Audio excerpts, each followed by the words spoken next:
il. Je veux t'inviter à prier avec moi aujourd'hui, alors que nous nous préparons à entendre un message, une parole du Seigneur que je crois sera une bénédiction puissante pour toi en ce jour. Prions. Père céleste, demande aujourd'hui, Seigneur, de nous parler d'une manière spéciale. Seigneur, que ta parole soit glorifiée aujourd'hui, que ceux qui observent, ceux qui écoutent, puissent comprendre la puissance de ton amour et la puissance de la prière. Que ta grâce et ta miséricorde soient manifestées à tous. Amen. Nous demandons cela au nom de Jésus. Ainsi soit-il. Ainsi soit-il. Nous allons parler aujourd'hui du pouvoir de la prière. En fait, lorsque nous allons à l'écran, vous verrez que nous allons examiner une étude de cas sur le sujet de la prière. Cette étude de cas sera tirée du livre de l'Apocalypse et nous aidera à mieux comprendre ce thème important.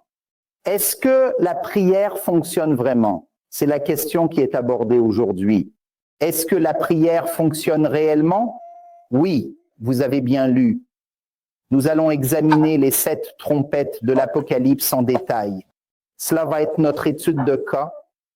Et je veux juste demander si vous vous êtes déjà demandé ou même demandé à voix haute, mec, est-ce que la prière fonctionne vraiment? Je veux que vous vérifiez cela, car en commençant notre étude aujourd'hui, nous allons au livre de Matthieu et voir quelque chose de puissant ici. Souviens-toi, Jésus est dans le jardin de Gethsémané. Il est sur le point d'être crucifié et il a plusieurs de ses disciples avec lui. Et il leur demande de prier avec lui, mais ils continuent de s'endormir. Et Jésus revient donc plusieurs fois vers eux, et vous lisez cela dans Matthieu 26, verset 41, où il dit « Veillez et priez pour ne pas entrer en tentation ». En réalité, l'esprit est volontaire, mais la chair, quant à elle, est faible et sujette à la tentation. L'esprit est volontaire, mais la chair est faible.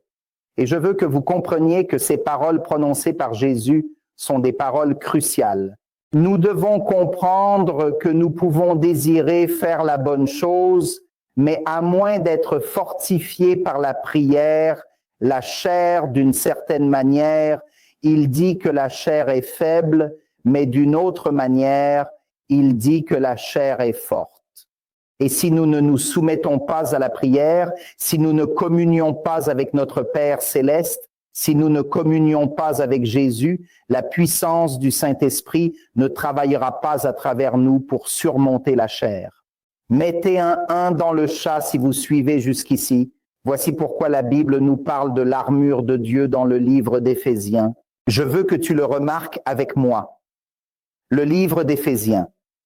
Nous allons aller à Éphésiens, chapitre 6, et notez avec moi à partir du verset 11, la Bible dit « Revêtez-vous de toute l'armure de Dieu pour résister aux ruses du diable.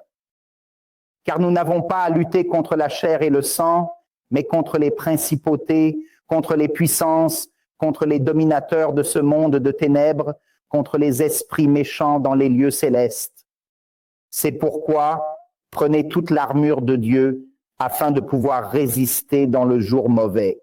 Ayant tout fait pour tenir ferme, ayant vos reins saints de la vérité, revêtant la cuirasse de la justice et les pieds chaussés de la préparation de l'évangile de paix, continuant à lire, prenez le bouclier de la foi pour éteindre tous les traits enflammés du malin, prenez le casque du salut et l'épée de l'esprit, qui est la parole de Dieu. Maintenant, je veux que tu te concentres sur ce verset précis. Le verset 18 dit « Priez en tout temps avec toute prière et supplication dans l'esprit, et veillez à cela avec une persévérance et une supplication pour tous les saints en priant de manière constante et ininterrompue. » La Bible nous dit ici que la prière est une arme essentielle pour le peuple de Dieu.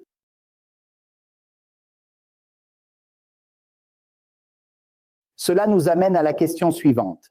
Est-ce que la prière fonctionne réellement dans la pratique? Avons-nous des preuves tangibles démontrant l'efficacité réelle de la prière dans nos vies quotidiennes? preuve dans l'histoire que la prière fonctionne réellement. Et c'est pourquoi, bien-aimés, nous allons examiner le livre de l'Apocalypse pour notre étude de cas afin de répondre à cette question. Maintenant, j'ai besoin que vous compreniez. Le but de ce sermon aujourd'hui est de vous transmettre la puissance d'un seul verset biblique qui peut transformer votre vie de manière extraordinaire. Maintenant, vous ne verrez pas ce verset avant la fin du sermon, mais tout ce que je m'apprête à partager avec vous à partir de maintenant est destiné à amplifier, à préparer le terrain pour que vous puissiez voir la puissance derrière ce seul verset. Cela donnera espoir. Mettez-le dans le chat et soyez enthousiastes. Mettez 7. Cela vous donnera de l'espoir et vous aidera à voir que Dieu répond aux prières que vous faites. C'est une source de réconfort et de foi. Lorsque vous comprenez tout cela comme le contexte de ce verset, cela va radicalement changer votre perspective et votre vie. Alors, êtes-vous tous prêts? Allons-y, allons-y. Nous allons au livre de l'Apocalypse. Le livre de l'Apocalypse. Nous allons maintenant nous rendre au chapitre 8, verset 2 de ce livre. Maintenant, nous allons passer la plupart de notre temps dans le livre de l'Apocalypse, car nous allons traiter des 7 trompettes trouvées dans l'Apocalypse, chapitre 8, 9, 10 et 11. Ainsi, commençant par la Révélation, chapitre 8, verset 2, la Bible dit, « Ici j'en parle, dit, et je vis 7 anges devant Dieu, et il leur fut donné 7 trompettes. Et un autre ange vint et se positionna devant l'autel, tenant un encensoir en or. On lui donna une grande quantité d'encens pour qu'il puisse l'offrir, accompagné des prières de tous les saints, sur l'autel d'or qui se trouve en face du trône divin. » La Bible continue son récit. La fumée de l'encens, portant les prières des saints, s'éleva devant Dieu, transmise par l'ange céleste qui se tenait à ses côtés. Verset 5. Et l'ange prit l'encensoir et le remplit du feu de l'autel et le jeta sur la terre. Il y avait des voix, des tonnerres, des éclairs et un séisme qui secouait tout le sol. D'accord? Voici ce que je veux que vous compreniez jusqu'à présent. D'accord? L'image dans le chapitre 8 de l'Apocalypse montre cet encens s'élevant des mains d'un ange avec les prières des saints. Quoi qu'il se passe ici, cela implique les prières des saints, peu importe la situation. Maintenant, veuillez prêter une attention particulière. En réponse aux prières des saints, nous pouvons observer le feu descendre du ciel envoyé par Dieu. Êtes-vous tous avec moi jusqu'à présent dans cette image? Dans cette scène, nous observons les prières des saints s'élever et nous observons le feu descendre en réponse à leurs prières. Mettez 1 dans le chat si vous êtes avec moi jusqu'à maintenant. D'accord? Je vous vois tous me suivre maintenant. Allons-y et passons à autre chose. Alors ici, nous voulons nous poser une question simple. Tout d'abord, que symbolisent les trompettes dans la Bible? Pourquoi les utilisait-il? Comprendre l'importance du souffle des trompettes nécessite une compréhension préalable de cela. Dans le chapitre 8 de l'Apocalypse, 7 trompettes sont soufflées. Que symbolisent ces trompettes? Retour à l'écran, notez avec moi, nous irons à quelques endroits pour voir cela. Nous irons à la Révélation, Chiffres, chapitre 10, verset 2. La Bible dit ici, Dieu parlant, instruisant les enfants d'Israël et parlant à travers Moïse a dit, « Ceci, fais-toi 2 trompettes d'argent, d'une seule pièce tu les feras, afin que tu puisses les utiliser pour convoquer l'assemblée et pour le déplacement des camps. » D'accord. Donc, si je vous demandais quelle est, selon les chiffres, la raison du souffle de la trompette, que me répondriez-vous exactement? Votre réponse serait, pasteur, la trompette symbolise. C'était un signe. C'était quelque chose utilisé pour appeler le peuple de Dieu ensemble et leur dire d'avancer, de progresser. D'accord? Donc, commencez par noter le son. La trompette symbolisait les enfants d'Israël, continuant leur voyage. Lorsque la trompette a retenti, c'était un appel à progresser. Tous avec moi? OK, tout va bien. Diapo suivante. Remarquez chiffre, chapitre 10, verset 9. Et si vous vous engagez dans la guerre dans votre pays contre l'ennemi qui vous opprime, alors vous sonnerez une alarme avec les trompettes. Et tu seras rappelé devant le Seigneur ton Dieu. Et tu seras protégé et épargné des attaques de tes ennemis, assurant ainsi ta sécurité et ton bien-être.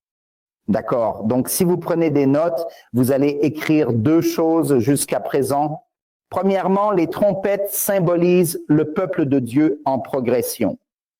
Deuxièmement, les trompettes symbolisent le peuple de Dieu libéré de ses adversaires. Tous avec moi jusqu'à présent? D'accord, excellent. Continuons à avancer. Retournons à l'écran. Remarque Josué chapitre 6, verset 5, s'il te plaît. Ce qui nous raconte encore une autre histoire concernant les trompettes. C'est quand ils marchent autour de Jéricho. D'accord. Je veux que vous remarquiez ce qui se passe ici dans Josué 6, 5. Lorsqu'ils feront un long vers avec une corne de bélier. Et quand vous entendez le son de la trompette, toutes les personnes doivent crier avec un grand cri. Et qu'en est-il du mur de la ville? Il s'effondrera complètement et sera réduit à l'état de ruine. Et le peuple montera, chaque homme droit devant lui. Donc, une fois de plus, nous voyons ici que lorsque les trompettes ont été soufflées, une histoire particulière dans l'Ancien Testament, les trompettes ont été soufflées et la ville des ennemis est tombée. Résumons. 1. Les trompettes symbolisent l'avancement. 2. Les trompettes symbolisent le salut de l'ennemi. 3. Les trompettes symbolisent la chute de l'opposition.